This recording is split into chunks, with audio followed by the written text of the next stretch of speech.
Hey guys, Brian Goes Blue. And Coco too. Back again with another movie trip review vlog for you tonight.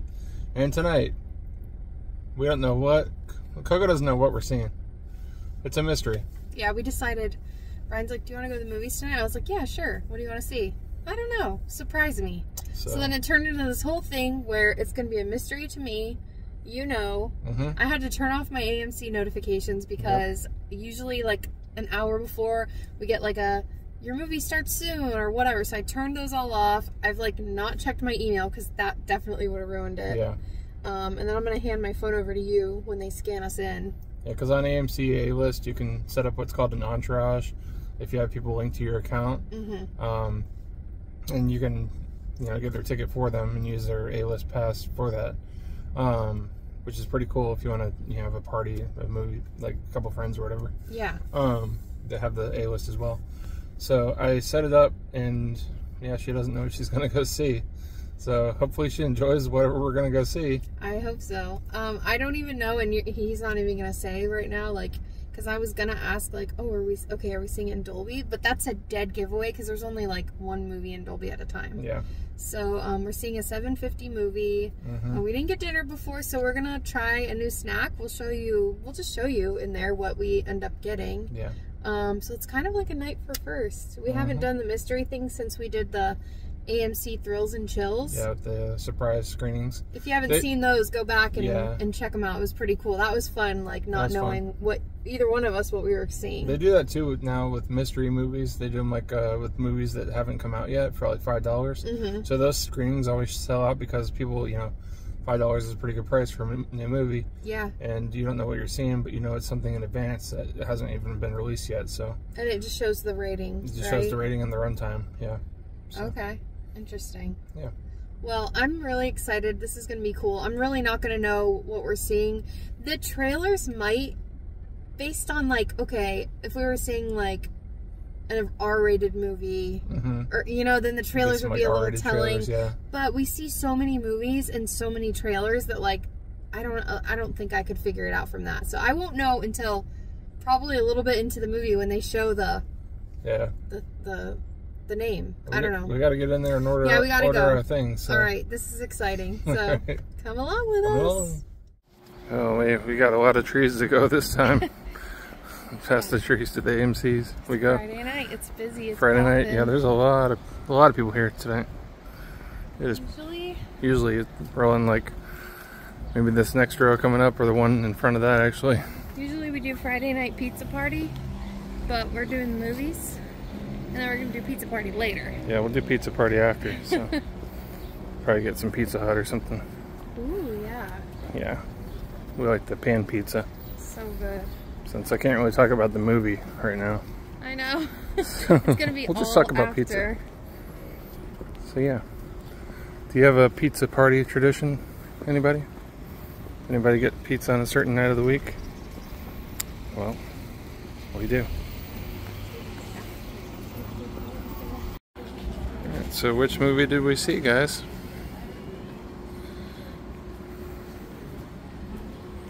Which one? Which movie? Was it Garfield? Was it If again? Was it Bad Boys? Was it School of the Magical Animals 2?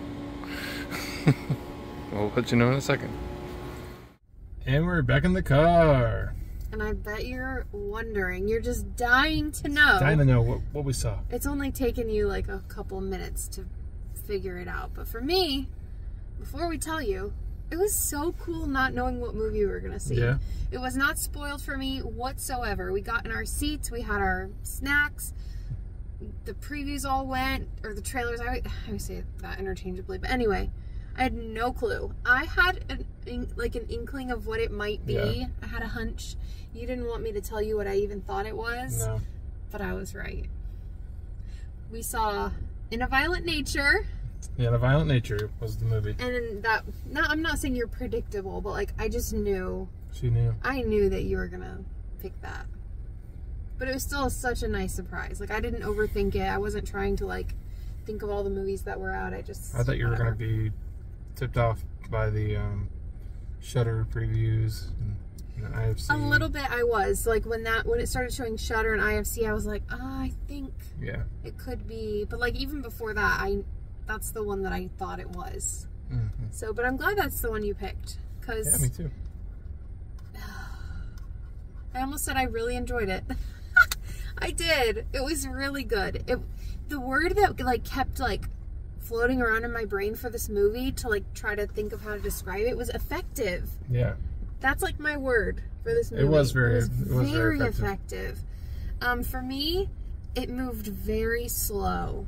Some of the parts, my brain was wandering because, if you know or if you don't, this movie is loosely from the perspective of the killer. Yeah. And so there were times where he was kind of walking for a long time. It was very calm and peaceful and, like, tranquil. And it was effective, but it kind of did take me out, and I could see how people would get bored with that. Yeah. But then it redeemed itself, because it was like, I'm just, for those of you who've watched us for a while, you kind of know our styles. For me, this was like Terrifier 2 effective, because there were some insane kills. Yeah, it was probably the goriest movie we've seen in theaters since Terrifier 2. Yes. So I want to hear your full thoughts, because, like, you were making that face that you make when there's a movie that's kind of going there, and I saw you make it, like, at least, I don't want to say how many times, because that would give away kills, but I really enjoyed it. I thought it was awesome. I thought that it was definitely a throwback to the 80s slashers, but in a different way, because you saw from the killer's point of view. Not the entire time. Right. So you don't see from the killer's point of view the entire movie or anything, but for most of the movie you do. The killer is crazy. He's insane. His whole look was cool. And we got to see him. And you got to see him. Like with Jason, you kind of, they kind of strung you along. Eventually we did see him, but, like, and that was sick. Yeah. He's kind of like a Jason kind of character. Yeah. In the woods, with the backstory. Should we say the backstory, or just kind of save it for them to see? Save it for them. Yeah. And, they got the campfire setting with the teenagers or early 20s. I'm not sure. You knew this was set back a while because of the headphones that he had and the Walkman. Yeah. Right? Yeah, like, they kind of placed us with where we were by, like, things in the movie. But then I saw a cell phone too, so it's kind of like. You did? Yeah, the girl was holding a cell phone. Was it a Nokia, though? I don't think so. I don't know. Oh, you're right. You're right. Because I did pick, I think it was an iPhone 11.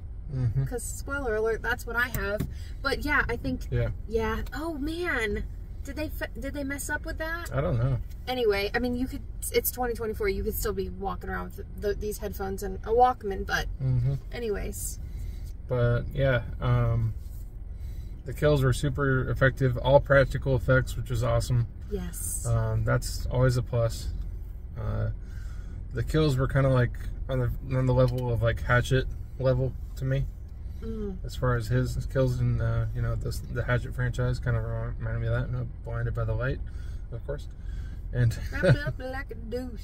But yeah, the ending was a little bit of a downer to us, but other than that, I probably would give it a 4. I mean, just because I like it. I like 80s slashers a lot. For the average goer, I'd probably say they probably would give it a 3 or 3.5. But yeah, if you're really into horror movies and slasher movies in general, like, I definitely would say go check this out. I would give this a 4 because there's one kill in particular. We're not going to give any spoilers on kills or anything at all, really. This is kind of vague, but, like, there is one kill that was like, whoa. And our whole theater, it wasn't packed, but there was a good amount of people in there. It was so cool that we all, like, experienced that together, because we're all like, what the just happened? Yeah. Never seen that. Have you ever seen that kill done in No, any movie? no, your whole life? Nope. I'm still sitting here thinking, how was that done? It was kind of, it's sick, it's disgusting and demented, but it was so cool. Like, how did someone think that up? Right. And it wasn't just that. That one was the most effective. And obviously you know which one, because it's probably the same one. But there was, like, other ones that were very, very cool too.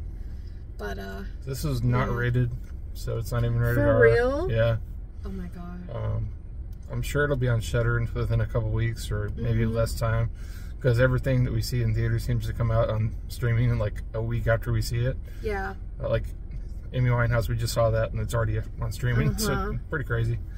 Yeah. But stay after the credits. Stay after. You don't have to stay after the previews. We did because we just. That's what we did. Stay after the previews. You don't have to stay after the credits. What did I just say? The opposite. Oh, okay.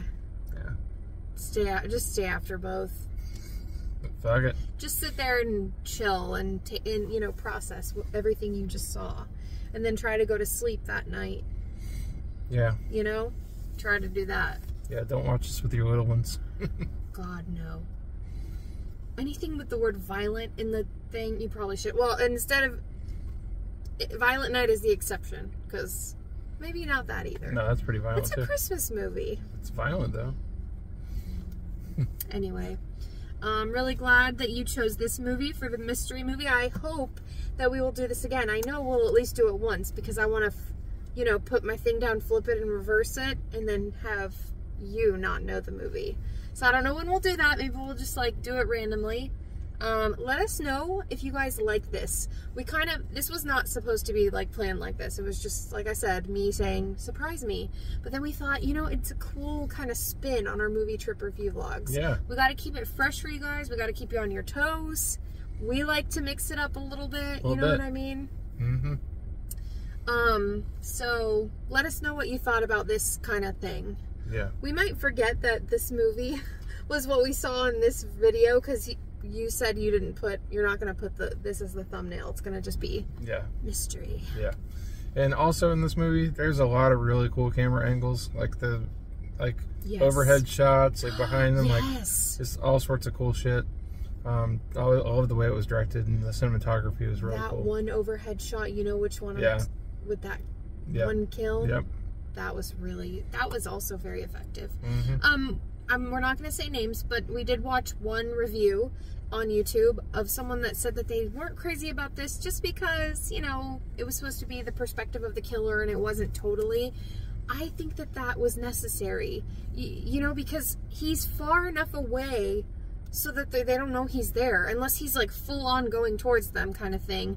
But campfire scene, for example, it's that 70s show style. They're going around in a circle very slow. You're not getting dizzy, but I loved that. That was the camera work there was so cool. But that couldn't have been him.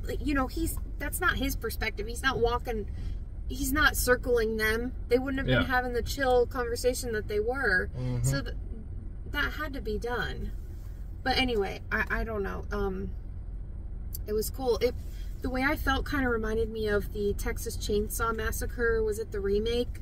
Where, I've asked you this a million times. I never remember which one it is, but where you had empathy and sympathy for him. Probably the remake. Because, you actually were rooting for him because of, the backstory and, feeling bad for him and stuff. I never remember which one that was, but that's kind of how this made me feel because of the backstory of little Johnny.